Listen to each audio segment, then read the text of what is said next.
예, 반갑습니다. 축복하고 환영하고 솔직히 기분이 좋습니다. 제가 이게 준비를 많이 해놨거든요. 지금까지 손님이 많이 없어가지고. 근데 지난주에 뜻밖의 안 목사님이 전화를 하셔서 이렇게 전도에 대해서. 왜냐면은 그 뭐 제가 하고 싶어서 그런 것이 아니고요. 하나님께서 시키신 일이라서 그렇습니다. 이게 참 제가 참 오래전에 전도 폭발을 이제 교육을 받았거든요. 제가 총각 때 받았어요. 그러니까 전도 폭발 훈련을 받고 나서 그 뒤로 이제 전도에 대한 관심을 가지고 있었는데 사실 전도를 훈련을 받고 약 한 30년간 전도 폭발을 가지고 복음을 한 번도 못 전했어요. 이게 이제 사실 우리의 소리거든요. 근데 계기가 있었습니다. 제가 이제 말씀을 좀 드릴 기회가 있을 텐데, 그럼 오늘 제가 사실은 여러분들 좋아요, 이 복음 하나 이거 사실 이거는요, 하나도 안 늘었습니다. 정말입니다. 근데 제가 아까 말씀드렸지만 오랫동안 제가 중국 유학생 사이에 개인적으로 전폭을 가지고 250여 명이 복음을 전했거든요. 그럼 뭐 전문가죠. 맞습니까? 예, 전문가입니다. 그러면서 제가 성경 읽기 전에 강사거든요. 예. 그 성경 말씀 묵상을 몇십 년째 하고 있거든요. 제가 뭘 말씀드리려고 하냐면은 전도하는 마음이 있고 복음을 전하는 현장에서 말씀을 보면은 전도에 대한 내용이 저한테 캐치가 되는 거예요. 말씀 속에서. 그것을 제가 메모를 다 했어요. 중요한 거. 다 해놓고 나서 보니까 이거 내용 되네. 그래서 저는 이제 사실 어떻게 보면은 장로고 또 선교사고 이렇게 하다 보면은 좀 뭔가 나누어 주어야 되는 책임감이 있거든요. 그런 측면에서 제가 원고를 정리를 싹 다 한 거예요. 그래서 오늘 사실 여러분들이 좋아요 이 부분뿐만이 아니라 시간이 좀 걸립니다. 오늘 그냥 오셨으니까 제 페이스대로 오십시오. 왜냐하면 제가 보고 이것이 중요하다라고 깨닫고 적은 거거든요. 제가 오랜 짬밥 동안 그래서 이거 뭐 좋아요 해라는데 뭐 딴 얘기를 하네 이게 아닙니다. 이제 제가 말씀을 드리면서 차차 말씀을 드릴게요. 제가 다카전도의 2기라고 그랬잖아요. 그 1기는 있었냐? 예, 있었죠. 여기에서. 예. 제가 소개하고 이런 시간이 많이 걸리니까 그냥 뭐 지금 외국인 근로자, 예, 사역을 여기서 하고 있습니다. 그것도 제가 하고 싶은 게 아니고 하나님이 시켜서 하는 겁니다. 그러니까 더 좋더라고요. 예. 그래서 지금 전도를 한다. 다카는 다문화 카페 교회 이렇게 저도 이제 제 나름대로 상표를 붙이기로 했습니다. 그래서 이제 2기. 예. 먼저 저희 교회 사역을 감당할 때 제가 아까 말씀드린 저는 짬밥입니다. 예. 사역을 감당할 때 제가 중학교 2학년 때 교회 생활을 했으니까 세 가지 유형이 있더라고요. 제가 쭉 보니까 첫째 뭐냐면 교회 와가지고 자기가 하고 싶은 일을 많이 하는 경우가 있어요. 그죠? 자기가 하고 싶은 일. 예. 예를 들어 축구를 잘하는 사람 와가지고 이제 팀 만들고 축구팀 만들면 기분 좋아하잖아요. 신앙생활 상관없이. 그 다음에 또 뭐냐면은 시간이 좀 지나다 보면은 공동체에서 이게 필요하구나. 라고 해서 본인은 그렇게 하고 싶은 일이 아니지만 공동체를 위해서 하는 사역하는 단계가 있어요. 그죠? 예. 그 사역하는, 제가 이 원고는요, 제가 다 드립니다. 예. 그냥 마음으로 다 받으십시오. 그냥 원고는 다 드립니다. 예, 지금 공동체에서 필요한 것을 보고 감당하는 사역이 있어요. 실제로 설거지 잘 못하는데 집에서도 설거지 하는데 교회에서 그 필요한 공간이 보여서 설거지 하는 경우, 이런 경우가 있죠. 그죠? 예. 그 다음에 이제 어떤 경우가 있을까요? 하나님께서 주시는 비전에 따라서 하는 사역이 있습니다. 지금 갈수록 강도가 세지죠. 그죠? 예. 마찬가지로 제가 성경을 읽을 때도 보니까 한 세 가지 유형이 있더라고요. 비슷해요. 처음 교회 나가지고 자기가 좋아하는 구절에 막 언더라인하고, 그죠? 예, 복이 있을지어다, 하여튼 이렇게, 시작은 미약하서는 심시창대하리라, 이런 거 보면, 그 다음에 더 보니까, 가정이나 공동체 생활을 할 때 필요해서 말씀을 붙드는 과정이 있더라고요. 이거는 교회에서도 목사님께서 이건 필요할 거야 라고 해서, 예를 들어 전도 교육, 이것도 마찬가지 두 번째 경우죠. 교회에서 필요하니까 전도 교육을 받아야지 라는 이런 측면에서 이제 되어지는 교육이 있다라는 겁니다. 이걸 이제 연역법적인 성경 공부다 이렇게 얘기를 하더라고요. 그 다음 또 뭐냐면 하나님이 주시는 비전의 말씀을 받고자 하는 성도입니다. 오늘 이 말씀을 통해서 나에게 하시는 말씀이 뭡니까? 예. 그래서 이걸 기납적인 성경 공부, 말씀 묵상하는 거죠. 쉽게 얘기하면은. 그래서 이 두 가지 측면에서 위와 이 아래 제가 말씀드린 세 가지 유형이 비슷하더라고요. 그러면 나는 지금 어디에 있는가 한번 스스로, 그지? 한번 체크도 한번 해보시고 라는 것을 말씀을 드립니다. 제가 2009년도 정도로 기억이 됩니다. 대동 아파트 알죠? 대동 아파트 수산 쪽으로 가는 버스 제일 뒤에 앉아가지고 뚜렷하게 제가 기억을 하고 있어요. 차가 다 쫙 멈췄어요. 그 차 멈출 때가 아니지. 그럼 앞에 사고가 났다. 예. 그래 조금 있으니까 앰뷸런스가 한 대도 아니고 두 대도 아니고 막 서너 대가 막 굉장히 빨리 가더라고요. 그건 당연한 상식이잖아요. 근데 그걸 딱 보고 있는데 하나님께서 저에게 마음의 울림으로 큰 소리를 지르는 것 같아요. 지금 앞에 어떤 상황이 생겼냐? 이게 뭐 뻔한 대답이죠. 왜 빨리 가냐? 유효적인 생명이 급하고 죽어가니까. 그러면 영적으로 너는 주변에 영적으로 죽어가는 사람이 없느냐? 왜 너는 가만히 있느냐? 왜 앰뷸런스처럼 움직이지 않느냐? 와, 제가 이걸 제가 듣게 되는 거예요. 그때 제가 제 뒤에 앉아가지고 회개기도를 했습니다. 왜? 아까 말씀드린 대로 제가 전폭 교육을 30년 전에 이때는 한 25년 되겠나? 받았는데 한 번도 내가 전도 폭발 얘기가 나오면 그거 굉장히 어려운 교육이거든요. 그걸 얘기가 못 나오면 나는 수료했어. 나도 그 현장에 가가지고 목사님들하고 이렇게 조교로서도 해봤어. 이런 것만 생각이 나지 전도했던 것 중에 한 번도 없는 거예요. 그러니까 제가 그 마음에 하나님께서 딱 타치를 하시더라고요. 그래서 제가 하나님, 제가 지금부터 전도 폭발을 녹을 벗겨내고 다시 리마인드하고 다시 제가 스스로 교육을 해가지고 이걸 가지고 복음을 전하겠습니다라고 결심을 합니다. 그 뒤로 제가 성가대에 앉아가지고 그때 요때는 제가 아직 장로는 안 될 때리고 하니까 그냥 제일 성가대에 앉아가지고 오늘은 누구입니까? 하나님. 마음 주시는 감동되는 사람에게 집사도 상관없어요. 예. 제가 전폭이 아주 뚜렷하거든요. 제가 복음을 전하면서 또 밀양 지역에 밀양 선교 협의회 이름으로 전도 폭발 교육을 해야 되겠다는 마음이 확 왔어요. 그래서 마침 마산의 목사님이 저하고 굉장히 잘하는 분인데 전폭 전문 강사예요. 부탁을 해가 12주 과정으로 밀양 선교 협의회 주관을 해가지고 교육을 한 거예요. 그러니까 하나님 주시던 마음이 굉장히 뚜렷하다는 걸 느끼시겠죠. 그것까지 간 거예요. 그 뒤로 하나님께서 2010년도에 저를 부산대 중국 유학생 사역으로 보내신 거야. 이게 하나님의 준비하심입니다. 그래서 거기 가서 제가 전폭을 가지고 250여 명에게 중국 유학생에게 복음을 전했다니까요. 이게 하나님께서 어떤 과정으로 저 복음 전하는 거에 대해서 타치를 하시고 이 과정을 인도하셨는지 그걸 제가 서두에 간증을 좀 하게 됩니다. 또한 그때 제가 우리 성결교회에 있다니까 저한테 이제 전도를 부탁을 한 사람이 있어요. 두 사람이 있었습니다. 한 분은 농협에 다니는 분이고 아내가 우리 교회 근사예요. 교회를 안 나와요. 그런데 그 농협 남편의 형님이 목사님이셔. 제가 잘 알아요. 저한테 부탁을 해요. 우리 동생 좀 부탁하자고. 바로 밀양 성결교회 앞에 있었거든요. 예, 알겠습니다. 또 한 사람이 있었어요. 우리 교회 나이 많은 지사님은 자기 남편이 농사를 짓고 있는데 좀 네네. 두 개 다 예, 안 하고 그냥 잠수시켜 놔버렸어요. 근데 제가 이 과정에서 그분이 나이가 많지 않은데 농협 쪽에 근무를 하고 계셨는데 중국에 여행을 갔다가 오셨는데 뭔가 이상하게 트러블이 생겨가지고 며칠 만에 돌아가셔 버렸어요. 제가 복음을 못 전했는데. 그때 제가 눈물 참 많이 났습니다. 너무 내가 미안하고 그걸 뒤로 미루어서 그랬던 거예요. 그래서 그날 제가 당장 뛰어갔습니다. B라는 분에게 농사 짓는데 당장 뛰어갔죠. 결국은 우리가 이 복음 전하는 긴박성 이걸 제가 하나님께서 저에게 이제 주셨던 타치하셨던 마음이 있어서 제가 간증하는 말씀을 좀 드리고요.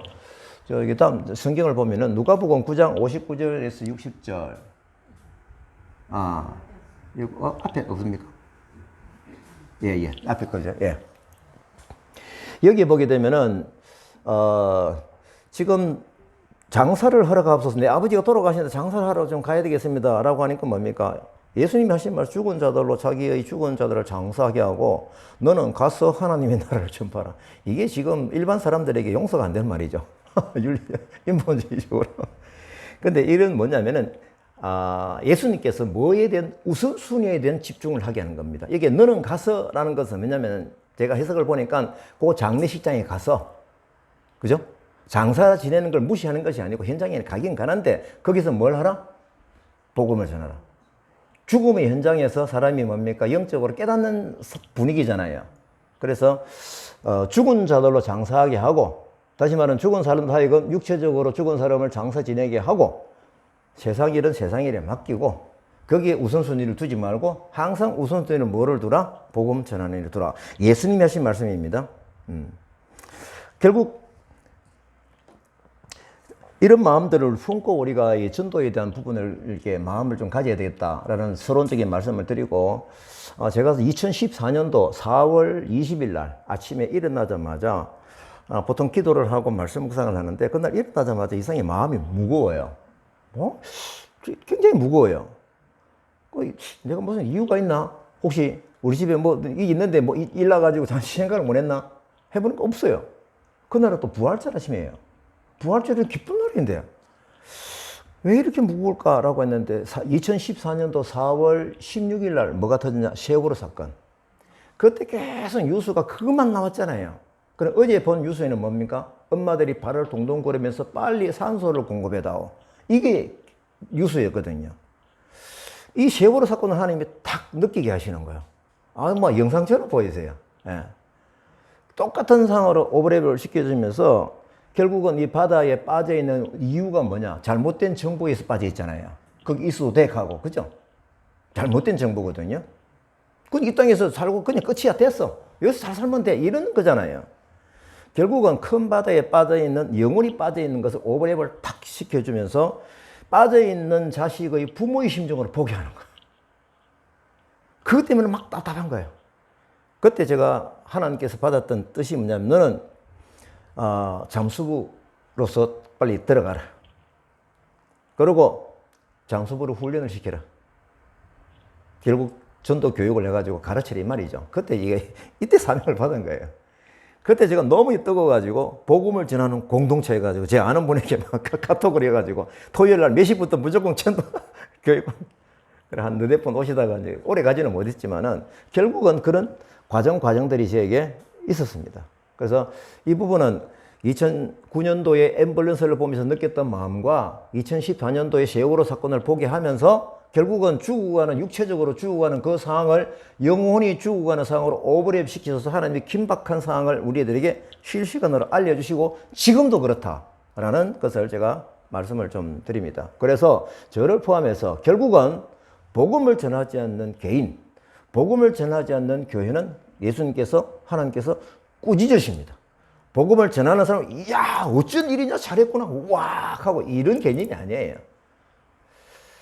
결국은 아무 대응하지 않는 선장과 기관 선원들, 그죠? 그 신문에 막 욕을 얼마나 해댔습니까? 특히 이준석 선장, 자기 혼자 살겠다고 나오잖아요. 결국은 주변에 죽어가는 영혼들 놔주고 자기만 교회 나가지고 믿는, 그거하고 똑같지 않겠냐 이거죠. 결국은 이 꾸지람의 자리에 내가 있을 수 있다. 복음을 전하지 않을 때. 저는 여러분들이 전도팀으로서 교회에서 이렇게도 모여있다는 것만으로 하나님이 얼마나 기뻐하실까. 결국 이 복음을 잘 전하기 위해서 뭔가 좀 배우기 위해서 이렇게 이 자리에 오신 거거든요. 그래서 이런 부분들에서 저는 어떻게 강의를 시작할 것이냐라고 하면은 제가 이제 복음을 전해야 되는 성경 배경, 이게 굉장히 좀 중요해요. 제가 이제 사실 책 보고 한 거 하나도 없습니다. 저는 아까 말씀드린 대로 그런 걸 이거 중요하고 모아놓으니까 이게 내용이 되는 거예요. 그리고 저에게도 뭡니까? 복음을 가르치라고 했으니까 하나님께서는 그런 어떤 그 툴에 맞는 내용을 하나님이 저에게 성령의 감동을 주신 거예요. 그래서 이런 부분들을 제가 말씀을 좀 드리도록 하겠습니다. 경제를 분석하는 방법 중에서 크게 두 가지가 있더라고요. 미시경제. 바로 눈앞에 있는 거. 예? 주식을 투자할까 말까? 자동차 올라가겠나 말겠나? 지금 현재 뭐 기름, 우크라이나, 이거는 미시경제거든요. 이제 거시경제는 뭐냐면은요, 굉장히 멀리 보는 겁니다. 1년 혹은 2년. 예, 멀리 보고, 쭉 체크를 하는 거거든요. 결국 이제 성경도 거시 메시지 관점에서 보게 되면 제가 한 두 가지를 깨닫는 거예요. 첫째, 그것이 메시지로 첫째 중요한 건 하나님은 왕이시다라는 거. 예. 그 다음 둘째 뭐냐면은 예수님의 구속사입니다.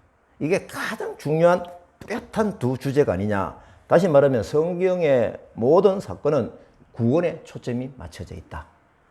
그리고 인간을 구원하시는 구속사적인 관점에서 성경을 보게 되면은요, 그 뚜렷한 선이 쫙 보입니다. 예. 그래서 이런 관점에서 성경을 찾아야 되거든요. 우리가 큰 맥의 부분을 알고 거기에 따른 그죠? 학교 교훈을 알고 학급 뭐 이렇게 봐야 되듯이. 그래서 계시록 12장 11절 돼 있습니까? 계시록 12장 11절 한번 넘겨 보실래요? 안 돼 있으면 안 넘어갑니까? 예, 미안합니다. 예. 또 우리 형제들이 어린 양의 피와 자기들이 증언하는 말씀으로서 그를 이겼으니 그들은 죽기까지 자기들의 생명을 아끼지 아니하였도다. 오늘 이 부분에 포커스를 맞춰서 한번 살펴보도록 하십시다. 제가 이제 사실 이 강의 중에 아까 말씀드린 대로 제 감정과 경험과 이런 하나님의 타치들이 좀 기록이 많이 있습니다. 2000제가 14년쯤으로 기억이 됩니다.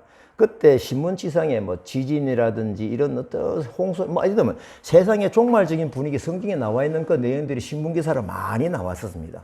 그때 제가 하나님께 묻는 기도를 했습니다. 하나님, 이 악한 때에 무엇을 하면 좋겠습니까? 라고 물었어요.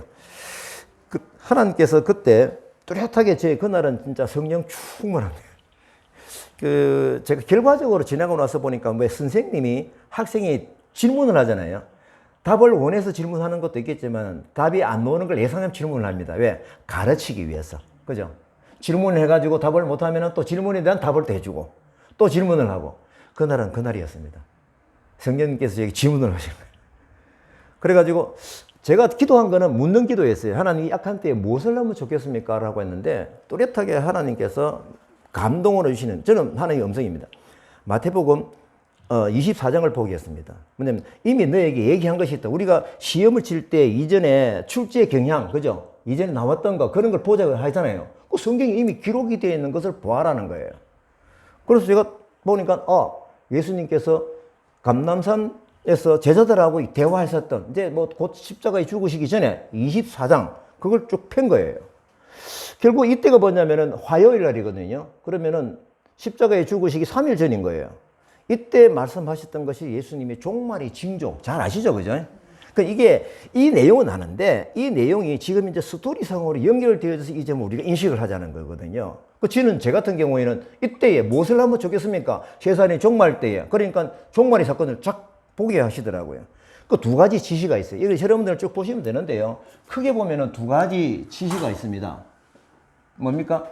24장 요 앞에 나오는 게 있는데 깨어 있으라 라는 말이 있습니다. 42절인가 보면은. 그 다음에 45절에 뭐냐면 때를 따라 양식을 나눠줘라. 결국은 지시사항은 딱 두 가지입니다. 깨어 있으라, 때를 따라 양식을 나눠주어라. 이 깨어 있으라 이 부분은 오늘 주제가 아니기 때문에 사실은 이게 뭘까라는 것을 상당히 저도 이제 묵상에 들어갔거든요. 성경은 보지 않겠습니다만 이 깨어 있으라라고 해서 제가 뭘 생각했냐면은 깨어 있으라가 뭐겠습니까? 대충 생각을 해보세요. 하나님 깨어 있으라가 뭐지? 제가 생각을 했죠. 기도인가? 그죠? 그런 얘기를 우리가 생각을 할 수 있거든요. 그래도 그때 하나님이 주시는 마음이 깨어라는 단어 검색을 하고 싶은 마음이 생기는 거예요. 핸드폰에 검색하면 성경이 쫙 나옵니다. 깨어 딱 쳐봤어요. 예. 예상대로 기도했어요. 그 다음 보세요. 없나요? 다시 뒤로. 죄송합니다. 이건 제가 빠져있네요. 이걸 제가 보니까 시험에 들지 않게 깨어 기도하라. 누가복음 21장 36절 항상 기도하며 깨어 있으라. 에베소서 6장 18절 이를 위하여 깨어 구하기를 성도들이 구하라. 골로새 4장 2절 기도를 계속하고 기도에 감사함으로 깨어 있으라. 베드로전서 4장 7절 정신을 차리고 근신하여 기도하라. 이런 부분으로 제가 봤는데 그때 제가 그러면 제가 기도라는 것을 제가 알았잖아요. 그러면 제가 또 묻는 기도를 하는 거예요. 자꾸 성령님이 제가 질문을 하세요. 그러면 어떤 기도를 하면 좋겠습니까? 이렇게 제가 질문을 했어요. 또 이 성령님이 제게 질문하신 거죠. 그런데요, 뚜렷하게요, 다니엘의 기도를 바라는 거야. 다니엘의 기도를 찾았습니다. 다니엘서 막 찾다가 못 찾았어요. 그래, 마침 아내가 서울에 있어가지고, 여보, 의성경 강사거든요, 그 양반도, 우리 아내도.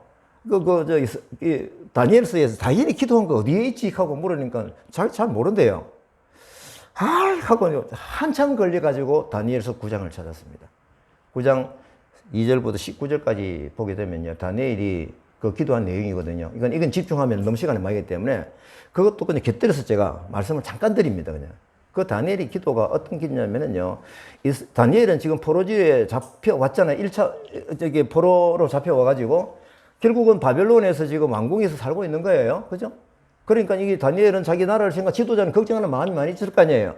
그러니까 성경을 갖다가 에레미야서를 읽다가 자기 나라 민족이 망한 이유와, 그죠? 그 다음에 70년 만에 회복시켜주는 것을 보게 된 거예요. 에레미야서를 읽고.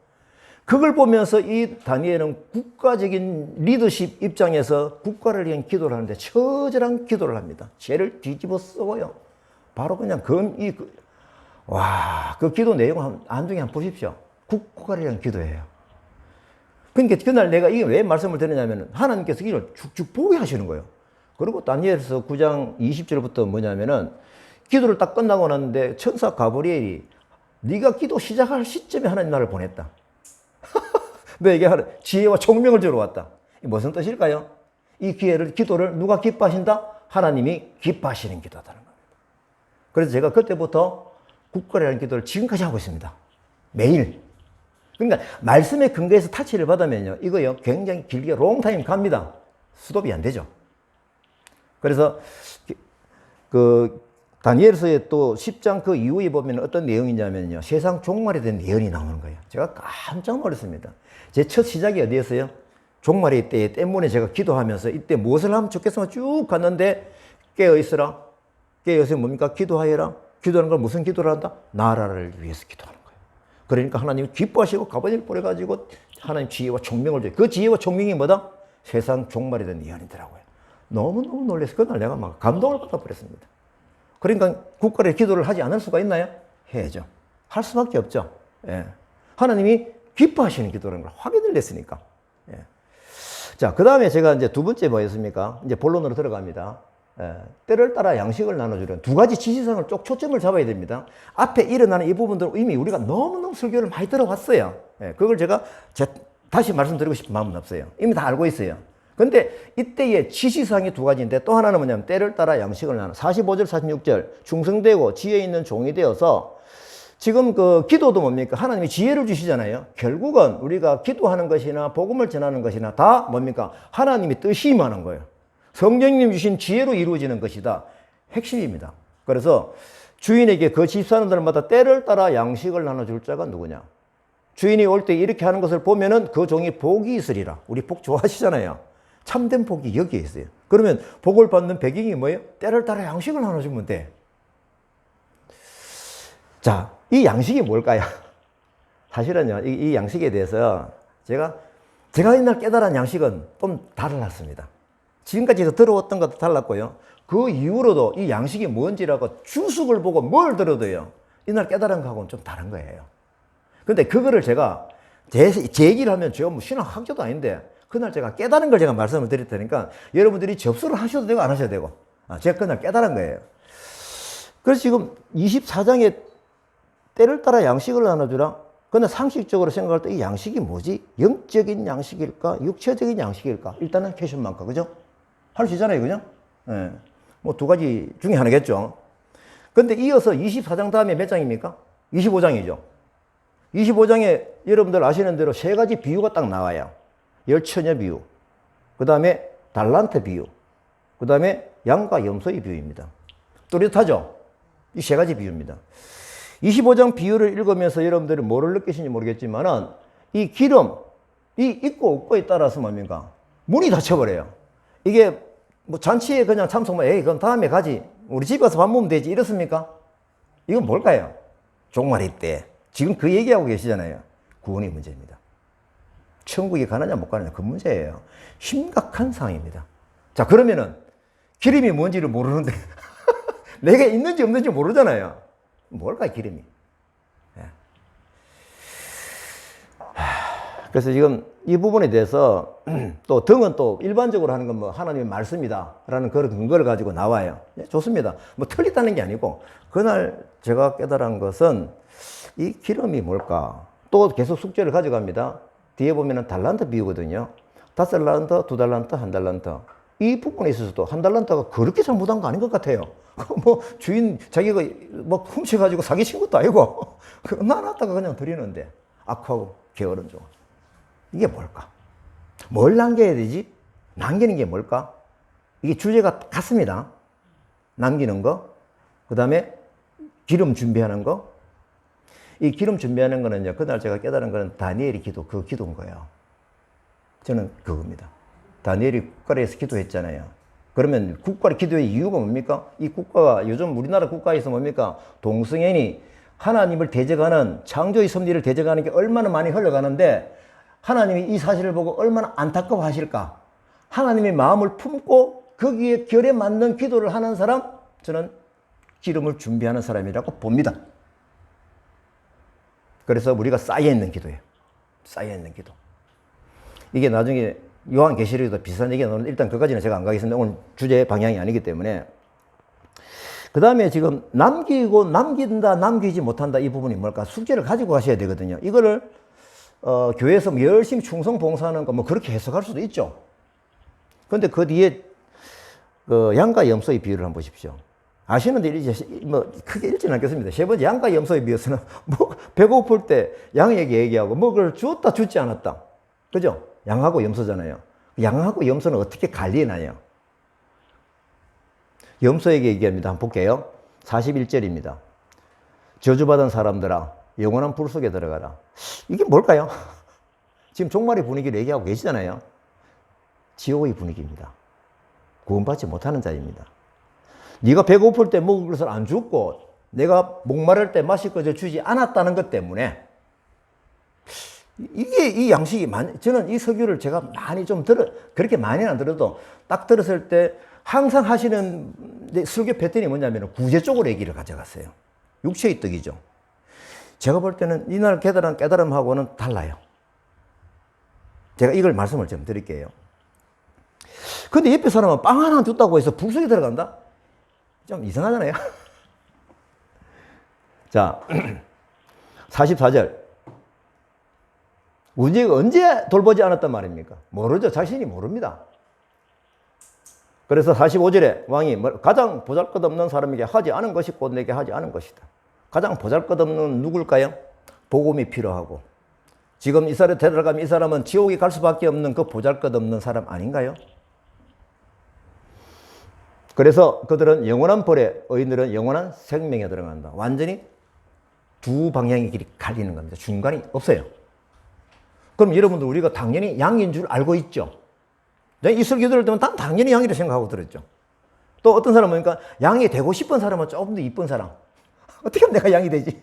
고민하고. 불쌍한 사람이 빵을 주면 될까? 이게 예수님께서 나누어 주려는 이 양식이 뭘까요? 한번 숙제를 드립니다. 이건요, 제가 제 얘기가 아니고 이미 예수님께서 이전에 이것이 무엇인지를 충분히 말씀을 하셨어요. 제가 그걸 보여드릴게요. 자, 그러면은 성경을 찾아봅니다. 누가복음 24장 44절에서 48절. 앞에 성경이 있을 텐데요. 내가 계속 다 적어놨거든요. 다음 클릭하면 나올 겁니다. 누가복음 24장 44절에서 48절 나옵니까? 이 부분은 뭡니까? 예수님이 부활하신 후에 그러니까 어디지? 두 제자가 어디로 가지?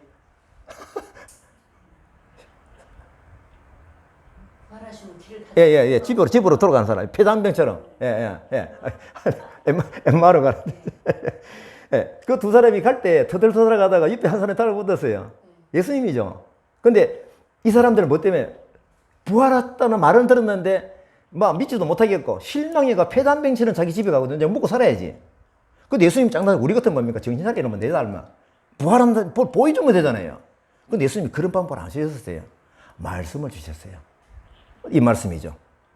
그래가지고 이 제자에게 모세의 율법과 선지자의 글과 시편에 나를 가리켜 기록된 모든 것이 이루어져야 한 말이 이것이다. 그럼 여기서 선지자의 글, 시편, 율법 이게 뭡니까? 그때 당시만 해도 구약성경이죠. 맞습니까? 예, 구약성경 전체에 뭐가 기록되어 있다? 나에 대한 기록이 되어 있다. 그럼 이것이 뭐냐? 뒤에 놓습니다. 고난을 받고, 그리스도가 고난을 받고 3일에 죽은 자 가운데 살아날 것, 부활하실 것, 그래서 죄사함의 회개가 예루살렘에 모든 족속에 전파되는 것, 너희는 이 모든 일의 증인이 되어라. 그러니까 구약 성경 전체에 뭐가 기록이 되어 있다? 구세주 예수 그리스도 기록이 딱 되어 있는 거예요. 그걸 알게 하시는 거예요. 그럼 성경은 누구에 대해 쓴 것이냐? 하나님 말씀이다. 예수님이 주인공이죠. 신약은 예수님이 주인공, 구약 성경에도 예수님이 주인공이다. 보십시오. 구약 성경 전체에 나를 가리켜 기록된 것이 있잖아요. 주된 내용이 뭐냐? 핵심 내용. 죄를 용서하시는 구세주 예수 그리스도죠. 그리고 부활입니다. 이 사실 때문에 우리는 구원을 받았잖아요. 그럼 여기서 지금 대화에서 예수님은 뭘 강조했을까? 말씀을 보면 돼. 말씀에 뭐가 있어? 이것이야. 이것이 뭐냐? 예수 그리스도 십자가에 죽으신가? 구세주 예수 그리스도를 믿음으로 부활하신 예수 그리스도를 우리가 천국 가는 이 복음의 내용이 된다라고 하는 것입니다. 그래서 우리 보고 뭘 하라? 증인이 되어라. 증인이 되어라. 자, 보십시다. 바울이 생애 마지막 유언과 같은 그 내용이 나오죠. 디모데 후서, 제일 마지막 쓴 성경이 디모데 후서 감옥에서. 여기서 이제 순교하셨죠. 2장 3절, 4장 2절, 4절, 3절. 말씀을 전파해라. 마지막에 유언 같은 말씀을 이렇게 하는 거예요. 때를 어떤지 못하든지 항상 입수라. 끝까지 오래 참고 가르치고 책망하고 경계하고 교문하여라. 바른 교훈을 받지 않고 오히려 욕심을 따라 길을 즐겁게 하는 말을 하는 서성들이 많이 먹고 있어요. 만약에 이렇게 하지 않으면은 그 중에는 뭡니까? 이게 공간에 물이 없으면 공기가 들어오죠. 물이 채워져야 되는데. 다시 말하면 지금 이제 하나님 말씀이 가득 차게 내 마음속에 들어있어야 되는데 이게 만약에 없으면 그 안에 뭐가 들어온다? 교회 나가도요. 욕심을 따라서 길을 즐겁게 하는 말은 복 받는다, 은혜다, 축복이다. 이 말만 가가지고 막 따라가는 허약한 성도가 된다라는 것입니다. 2절이 빠지면은 3절이 침투합니다. 이거 측면에서도 우리가 2절에 충만해야 된다라는 겁니다. 모든 성경 사건은 구원에 그 초점이 맞춰져 있다. 그래서 우리가 성경을 믿는다고 하면은 가장 기본적인 행위가 뭐냐? 예수님이 지시하신 대로 우리가 정언자의 자리에 서야 된다라는 겁니다. 때를 어떤지 못든지. 자, 그러면은 아까 말씀드린 대로 예수님께서 생명의 떡에 대해서 시간적인 순서대로 제가 말씀을 드릴게요. 제가 신약 성경을 다 찾아봤어요. 생명의 떡에 대한 내용이 예수님 가르침이 어디에 있었지? 자, 먹는다는 것은 생명을 유지하기 위해서 필수적인 거죠. 뭐 먹는 떡도 마찬가지입니다. 여기 보면은 우리 부자 떡방간이죠. 육체적인 떡을 만드는 이거는 여기 있는 닭가슴살입니다. 재밌어요. 두 가지 다 중요하죠. 자, 여러분들 아시는 대로 예수님이 시험을 받으시고, 그죠? 강야에서 40일 금식 기도를 하실 때, 시험 받으실 때 하신 얘기가 있습니다. 사탄이 침투했죠. 하나님의 거룩한 공생애가 시작이 되려고 할 때는요, 반드시 사탄이 침투해 들어옵니다. 교회적으로 축제가 일어나고요, 막 그냥 기도하고 막 가려고 할 때 사탄이 이걸 해치는 택시가 들어옵니다. 그래서 예수님이 그냥 배고픈 것 때문에 네가 만일 하나님 아들이면은 이 돌들로 떡덩이가 되게 하라 라고 했을 때 떡으로만 살 것이 아니고 예수님이 하신 말씀은 모든 말씀으로 산다. 결국 뭡니까? 하나님 말씀이 생명의 떡이다. 이런 이미지가 이게 들어있는 거예요.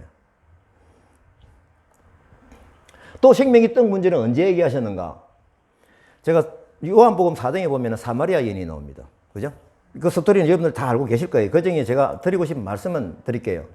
사마리아 여인을 만나면 제자들은 어디를 가나요? 도시락 사러 갔어요. 그죠? 밥 구하러 갔어요. 그냥 여인하고 둘이 얘기하고 복음을 다 전했죠. 여인이 구세주 예수 그리스도를 그냥 믿고 그냥 할렐루야 한 동네 전도하러 갔잖아요. 증언자로 간 거예요. 즉시 갔습니다. 그죠? 그 제자들 그 뒤에 온 거예요. 그러니까 예수님이 느닷없이 얘기를 하세요. 너희가 알지 못하는 양식이 내한테 있다. 의도적이죠. 지금 제자들에게 의도적으로 예수님이 교훈을 하기 위해서 이 말을 툭 던진 거예요. 제자들이 누가 나 잡수치고해서 갖다 줬지? 하고. 그때 예수님이 34절에 뭐라고 그러십니까? 나의 양식은 나를 보내신 이의 뜻을 행하며 그의 일을 온전히 이루는 이것이니라. 지금 예수님은 이 생명의 떡 강론을 하시는 거예요. 먹을 것. 그래서 지금 사마리아 성 수가성이 우물가 쉬고 있을 때 하시는 양식이 뭐냐라고 하면은 나를 보내신 이의 뜻을 행하며 그의 일을 온전히 이루는 이것. 지금 이것은 무엇입니까? 바로 코앞에 뭐가 있었나요? 수가성 여인에게 복음을 전했잖아요. 이게 이것입니다. 생명의 떡이죠. 복음이죠. 이건 여러분들이 집에 가서 찬찬히 이 마음을 가지고 주제를 가지고 읽어보십시오. 뜻이 생명의 떡 강론을 충분하게 하십니다. 요한복음 4장의 뒤에 제자들에게요. 그 말씀까지 하면 시간이 많이 걸려서 일단은 그건 여러분들이 꼭 보시고 그 다음에 또 어디에 한군데 놓느냐. 제가 찾아보니까요. 오병이어 기적 잘 아시죠? 이거를요. 오병이어 기적 그 자체로만 좀 보시면 안 돼요. 여기에 들어있는 이 예수님의 핵심적인 내용이 뭘까? 예. 자, 오병이어 기적 요한복음 6장에 들어있죠. 자, 여러분들 요한복음 6장 성경을 잠깐 펴셔가지고 오병이어의 기적은 6장 몇 절부터 몇 절까지인지 이건 제가 질문을 드립니다. 성경책이 있어야 좀 보기가 쉬울 텐데. 네.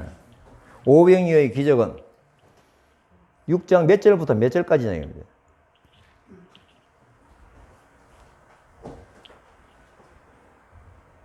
제가 찾아주시면서 들으시죠. 아마 이 공부를 하실 텐데요.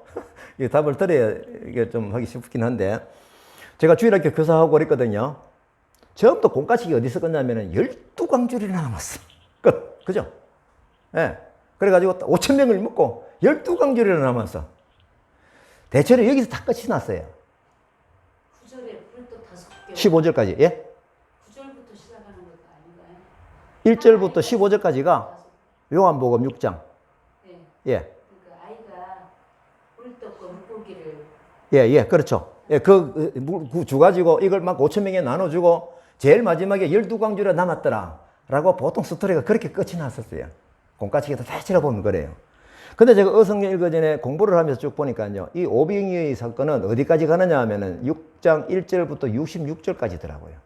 쭉 이어집니다. 다시 말하면은 예수님의 이 사건을 통해서 하시고 싶은 말씀이 있는 거예요. 그래서 12광주리가 남았더라 라고 끝이 나면 그냥 기적이에요. 66절까지 보셔야 이것이 표적이 됩니다. 이 기적의 사건 안에 들어있는 하나님의 뜻, 예수님이 하시고 싶은 말씀이 뭐냐? 그게 22절부터 66절까지 복음이 진수가 거기 다 들어있어요. 예수님께서 오병이어 사건을 통해서 보여주고 싶으신 표적이 무엇인가? 이것을 말씀하시는 거예요. 자, 그 뒤에 사건을 제가 한번 봅니다. 살짝 스토리를 얘기해 볼게요.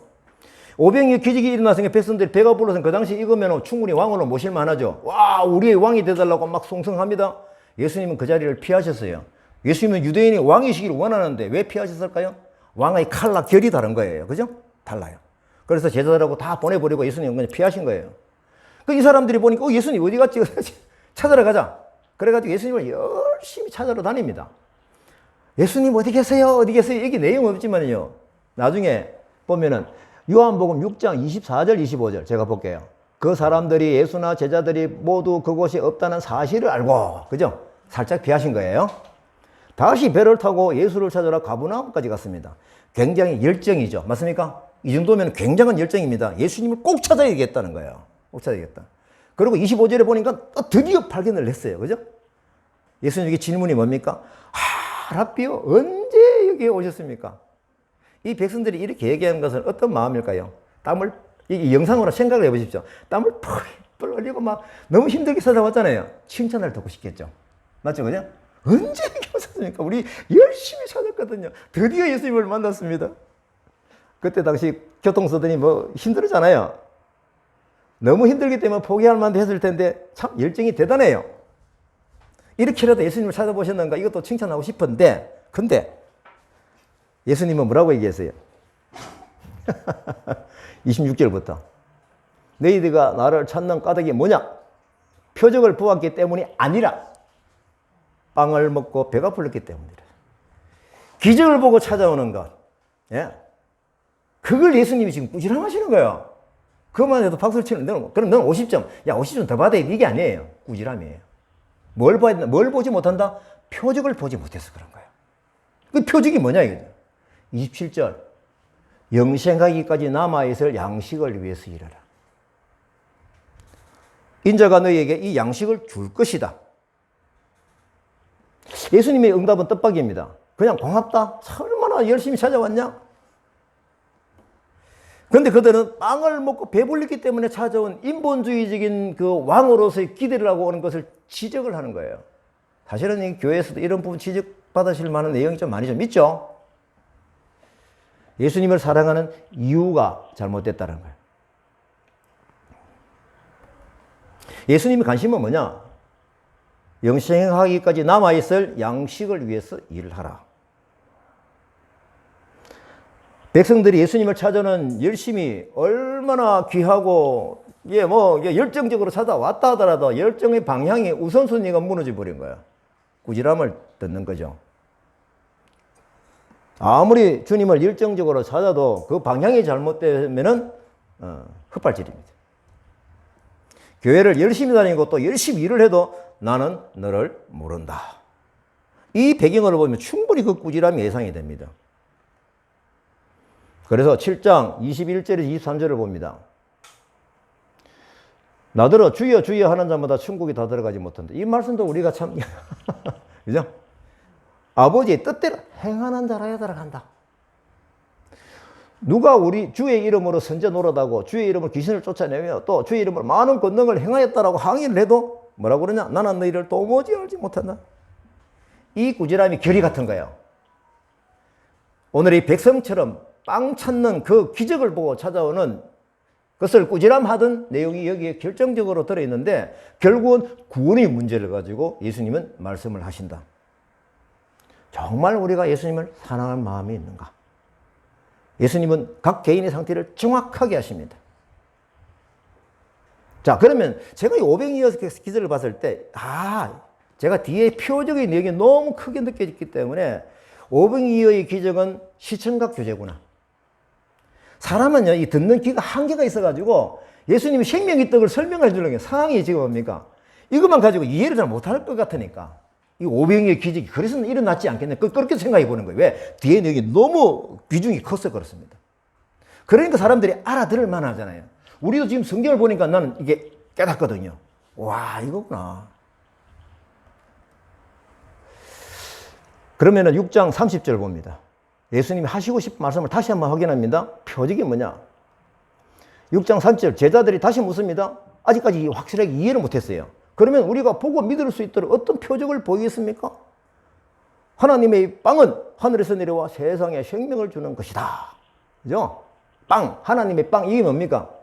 저는 이걸 봐서 아까 전에 말씀드렸던 때를 따라 양식을 나눠주라 라고 하는 종말의 때에 이 말씀을 굳이 그 자리에서 하신 배경이 무엇일까? 저는 브레드가 아니다.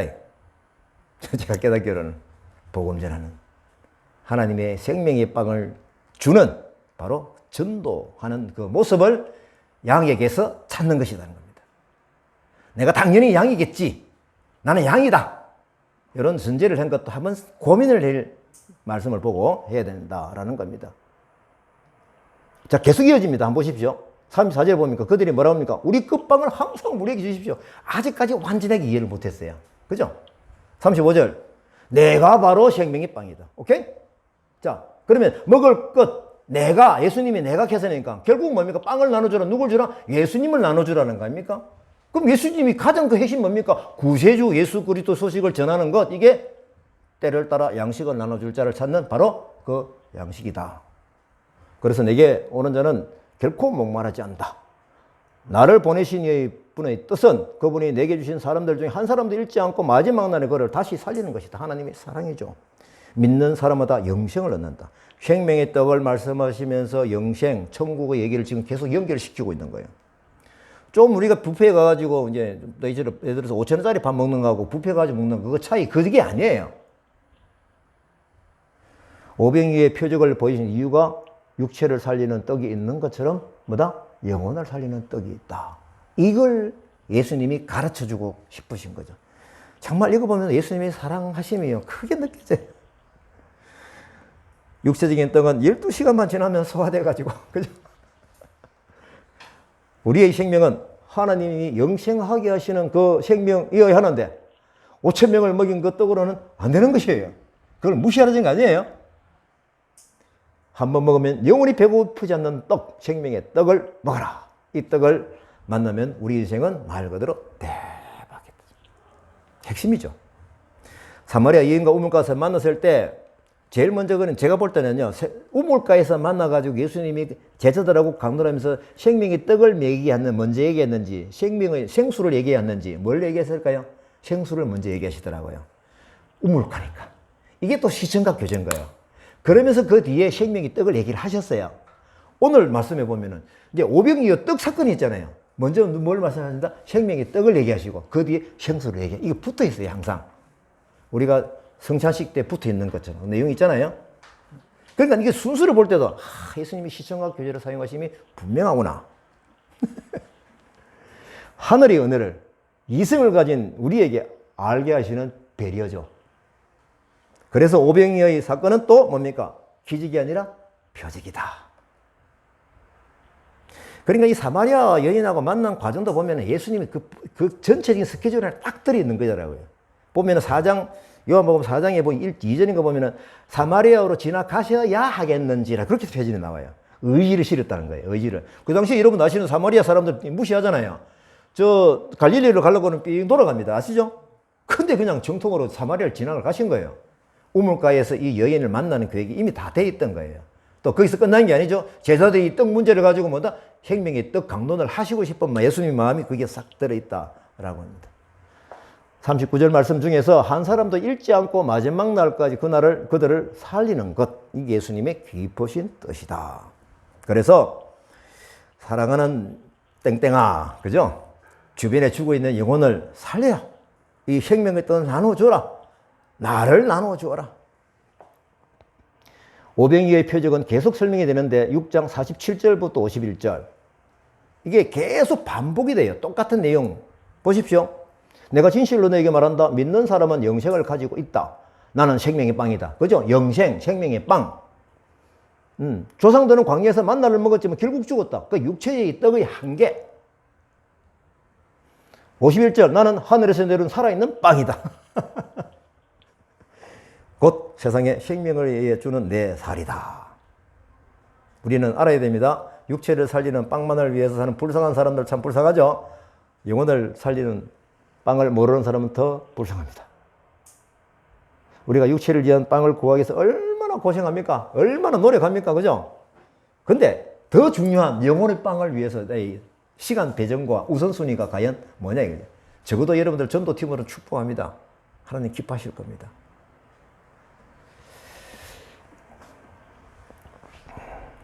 그리고 육체를 살리는 빵, 영혼을 살리는 빵. 이게 또 우리가 성찬식 할 때 또 그렇게 말씀하시죠. 예.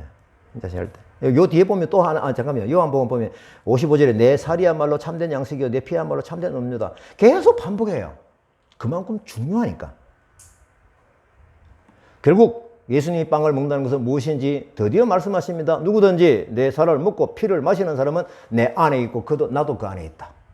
요한복음 15장 포도로 가지가 우리가 나무에 붙어 있기만 하면 열매를 맺는다.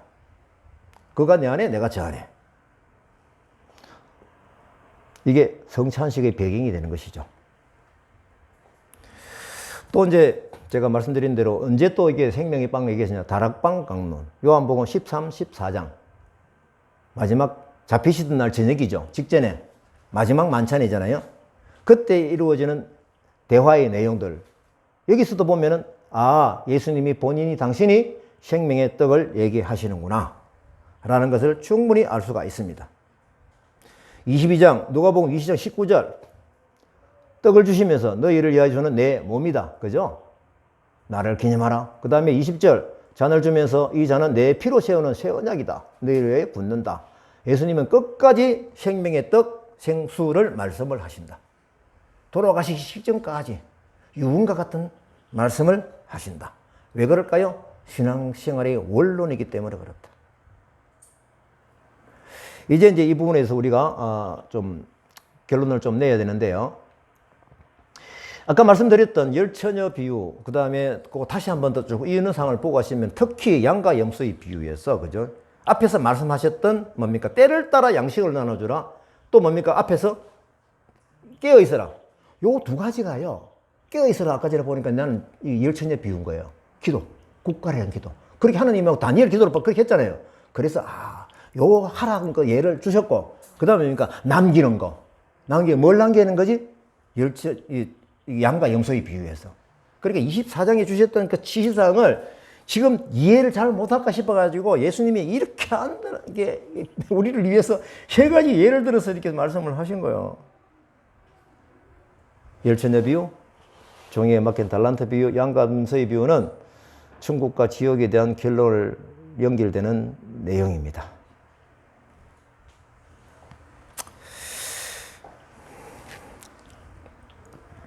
자, 우리는 이제 선한 양이 되십시다. 그죠? 양의 역할을 하십시다. 제가 왜 이게 또 사실은 뭐 전도 도구 이거는 크게 시간 안 줘도 돼요. 여러분들이 이런 영적인 성경적인 배경만 있으면요. 집에 밤을 새워도 보고 싶고 이걸 갖다가 누구에게 전해주지. 이게 이제 무기거든요. 무기 사용하는 방법은 내가 말씀드릴 겁니다. 그래서 우리가 흔히 교회에서 우리가 볼 때 그 전도라는 경우는 참 두 가지 경우, 제가 또 뭐 교회에서 이런 역할을 많이 하다 보니까 그렇더라고요. 교회 인도하는 것하고 그 다음에 복음을 전하는 것하고 좀 차이가 있습니다. 저는 이제 인도하는 부분도 너무 이쁘고 참 좋죠. 예. 영적인 양식을 먹을 수 있는 곳에 초대를 했으니까. 근데 우리가 어디까지 더 가자? 복음을 직접 내 손으로 떡을 나누어 주보자. 제가 제 경험으로, 뭐 오산교회는 잘 모르겠습니다. 제 경험으로 밀양교회든 딱 경험을 올 때 과연 복음을 전할 수 있는 400명 신자 중에서 몇 명일까? 복음을 자기 입으로 뚜렷하게 사형리든 뭐든 간에 그런 열정을 가지고 그런 마음을 가지고 이걸 가지고 한번 전하는 생활의 라이프 스타일이 되어 있는 사람이 몇 명이 있을까? 못 찾겠어요. 정말이에요. 이 아픈 현실이에요. 제가 우리 기독교 대한선교교단의 선교국장님을 만나서 한 4시간 동안 얘기를 했어요. 제가 이제 이주민 선교나 이런 걸 쭉 얘기를 하다가 그분이 하시는 내용 중에 안타까운 얘기를 하세요. 선교사 헌신하시는 분들 교육을 받고 위해서 면접을 받잖아요. 선교사 훈련에 입소 오케이 안 돼, 이걸 판단하기 때문에 선교국장님이 면접을 해요. 면접 내용 중에 뭐가 있냐면은 최근 10년 동안에 당신의 입으로 복음을 전해가지고 예수 영접하고 구원받은 사람이, 세례받은 사람이 몇 명 있냐?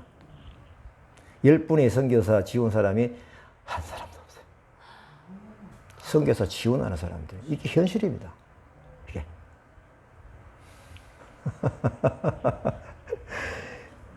지금 오늘 예수님 말씀하시는 이거하고 지금 이 위치가 너무 다른 거예요. 더군다나 평신도도 아니고 일반의 사람도 아니고요. 선교사를 헌신해가지고 1년 동안 교육을 받고 해외에 나가 선교하겠다는 분인데 안타까운 마음으로 그분이 하는 얘기를 제가 들었습니다. 자, 결론은 예수님은 사명에 살고 사명 때문에 죽으셨죠. 지금 나를 보내신 뜻을 행하며 그 일을 온전히 그릇이 이것 기억하시고요. 제가 아까 말씀대로 원고를 자 드릴 테니까 이걸 보면서 성경에 나와 있는 걸 자세히 쭉 보셔서 뭘 키워야 되느냐. 수학을 하려고 하면 공식을 확실하게 소화를 해야 되잖아요. 그게 응용 문제를 풀거든요. 공식을 모르면서 응용 문제 나오면 모르죠. 알 수가 없죠.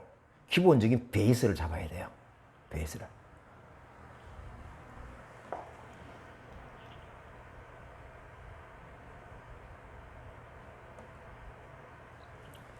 자, 이제 거의 결론적으로 제가 말씀을 드리는 게 있는데, 여러분들 부모님 입장에서 자녀들을 위해서 기도할 때, 부모님 맞죠? 자녀가 있으시죠? 예, 있으잖아요. 기도할 때 가장 많이 쓴 단어가 뭘까 한번 생각해 보세요. 그래서 기도할 때 우리 자녀를 위해서 제가 볼 때는 동행이에요. 같이 해주시고, 같이 하시고. 맞습니까? 주로 그게 굉장히 포괄적이면서 딱 그거 하잖아요. 너 동행만 되면 되니까. 근데 마태복음 28장 18절 20절 말씀 한번 보겠습니다. 이건 뭐 우리가 너무 잘 아는 말씀인데 보십시다. 그때 예수께서 다가오셔서 그들에게 말씀했습니다.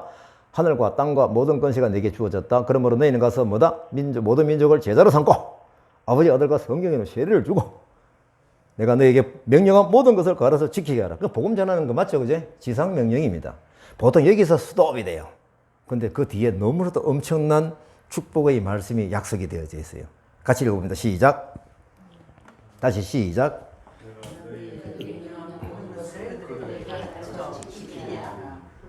내가 세상 끝날까지 예, 이 밑에 빨간 것이 다시 한 번 더 시작.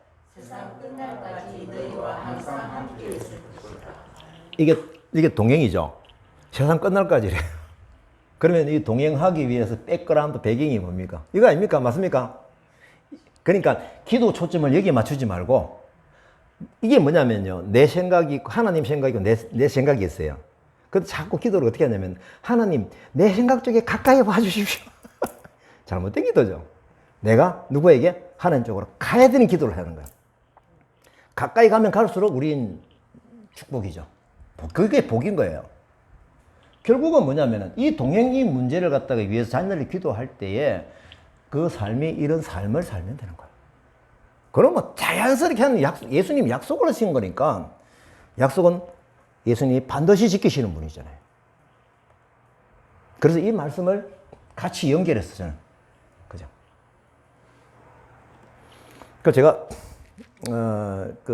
제가 아까 중국 유학생 사역을 얘기했는데 그 중국 유학생 사역 제가 7년간 하면서 이걸 한마디로 네가 느낀 거 한 단어로만 얘기하라 그러면은 예를 들어 한약 다닐 때 막 줄이고 막 다르고 딱 하나 나오잖아요. 고쳐야 했던 거리. 그게 뭔가 하면은 기쁨입니다. 제가 7년 동안 참 행복했거든요. 동행을 받는 기쁨이죠. 그죠? 타치하고 간섭하시고 늘 그 시시때때로 사인 주시고 딱 그걸 내가 깨달았어요. 그래서 제가 지금 이 예구인 근로자 사역을 하면서도 정말 즐거이 또 이렇게 정말 이게 또 뭐 집중적으로 할 수 있는 힘은 개인의 I can do it 이게 아니에요. 과거를 돌이켜 보니까 선의 역사로서 하나님 주셨던 그 복이 뚜렷하게 보이는 거예요. 그게 있어요, 그게. 그럼 이게는 또 뭐니까 말씀의 배경으로 살아보니까 순종해 보니까 하나님 주셨던 뚜렷한 흔적들이죠. 이 힘이 있으니까요. 다시 말해 수학적으로 보면 선이 기울기가 있고 방향이 쭉 있는 게 보인 거예요. 뒤로 돌아보니까. 그럼 이 앞에 점이 하나 찍혔어요. 따라가는 힘이 어떨까요? 굉장히 따라가기가 쉽죠. 방향이 비슷하니까 이게 바라는 것들이 실상이라는 거예요. 이게 믿음이라는 거예요. 이게 비전이고 이게 하나님 주시는 지혜고 맞습니까? 이게 선명해져야 돼요. 그럼 이게 아무 선의 역사를 못 느끼는 사람이 뭐 하나 점 두고 있어요. 이게 동그라미 하나가 이리 튈 수도 있고 저리 튈 수도 있는 그 방향성이 없는 거예요. 맞는지 안 맞는지도 모르겠고 가다 보니 힘이 들면 아이 막 나라 치아뿌려. 선이 여기까지 오는데 방향에 따라 점이 하나 지키는 거 따라가기가 너무 쉽더라. 그건 제가 힘들지도 않아요. 그래서 저는 이게 다문화 카페 교회 이게 예구인 사역을 하면서 제가 늘 하는 얘기가 나를 도와주러 온다는 그 말 자체가 안 맞는 거예요. 왜 저를 도와줍니까? 저는 어떻게 주장하냐면 내가 이렇게 함으로써 하는 이 기쁨을 너무 행복했어. 이 행복한 삶을 같이 누리도록 그 방법을 알려 줄게. 핵심입니다. 그래서 지금 최고 지상 명령, 그게 명령의 마태복음의 결론입니다. 마지막에, 그죠? 그리고 동행하시겠다는 약속이 마지막에 탁 달라붙어져 있어요. 그래서 우리가 동행하시는 예수님을 즐기고 싶으신 분들, 이 예수님의 지상 명령에 들어가십시다. 이게 막 힘든 일이 아니에요. 주어지는 복이 너무나도 크니까. 예를 들어 연봉 10억 받는 사람이 하루하루 일하는 게 뭡니까? 연봉을 받기 위해서 예를 들어서, 그죠? 에이, 뭐, 돈이 가치가 하고 때려치울 수 있겠습니까? 그 연봉 때문에 일 안 할 수가 없죠. 예. 오늘 금방 제가 전도에 대한 강의가 사실 3가지가 돼야 돼요. 나중에 놀는지 모르겠는데, 제가 쭉 경험해 보니까 이 3가지가 있어야 돼요. 하나는 뭐냐면은요, 말씀 배경이 있어야 돼요. 오늘 제가 말씀드린 겁니다. 생명의 떡. 말씀 배경이 뚜렷하게 있어야 되고요. 그 다음에 두 번째 뭐냐면 지금 조금 쉬었다가 드릴 말씀인데요. 영혼 사랑하는 마음이 있어야 돼요. 영혼 사랑하는 마음. 애통해. 부모 입장에서 자식 사랑하는 거, 특히 엄마가 애들 사랑하는 거는 그건 본능이잖아요. 그죠? 예. 하나님 그렇게 만들, 우리 아내는 그러더라고요. 엄마가 애들을 사랑하는 거 하나님 주신 위임이야. 되게 돼 있어. 당신은 애를 뱃속에서 낳은 게 아니잖아. 결국 두 번째는 영혼 사랑입니다. 부모의 심정으로 자녀를 바라보고. 아까 얘기했죠. 세월호 사건 때 빠져가는 자기 자녀를 보고 이제 발을 둥둥 구르면서 빨리 선소 좀 공급해줘 하는 그 심정. 그게 애통하는 마음이죠. 그걸 지금 좀 말씀을 드리고요. 그 다음에 이제 전도 도구. 예, 요거 말씀을 제가 드릴 겁니다. 예, 잠깐 쉬시고. 예.